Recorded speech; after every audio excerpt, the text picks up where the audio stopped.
Metro Fire is gearing up for a training session on their watercraft, and we are learning more about what it takes to conduct those rescue missions. Dina Kupfer is hanging at Folsom Lake this morning with more. Good morning, Dina.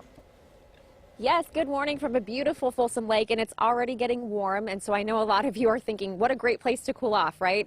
Well, water safety is always something we stress on Good Day and CBS 13, and for Sac Metro Fire, that's also a big point that they want to make sure they're trained up for, is what happens on the water. They don't just deal with what happens on land, right? So we have this morning Captain Matt Sammons, who is with Sac Metro Fire. Good morning to you. Good morning. Okay, so first of all, you're doing a big training mission this week with 12 new firefighters who are going to be learning, of all ranks, learning the different watercraft you have. So right now we're going to show the jet boat. So let's talk about what you do on the water with an watercraft like this.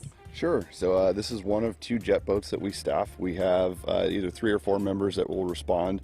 We're going to have one of our operators that's driving the boat, somebody that's operating the radios, and then a rescue swimmer that we can deploy into the water. So when we arrive at a victim, we can quickly deploy a swimmer, get the victim into a life jacket, make sure they're safe, and then get them into our boat. And just the idea of using a jet boat for something like this is actually created to be able to go into pretty shallow water depth.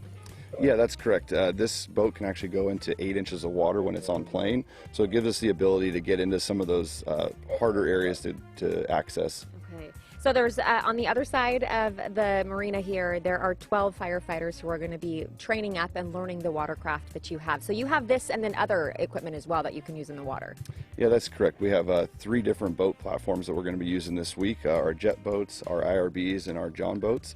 Those 12 students are going to be learning our curriculum for rescue boat operations and how to safely approach and rescue victims in the water in both static and dynamic water. And I know for a lot of families, back to school is something that's top of mind, but a lot of families also still looking to cool off in the water. What's the real point you want to make sure we drive home this time of year? Because I understand you're still going on rescue and sadly recovery missions. Yeah, that's correct.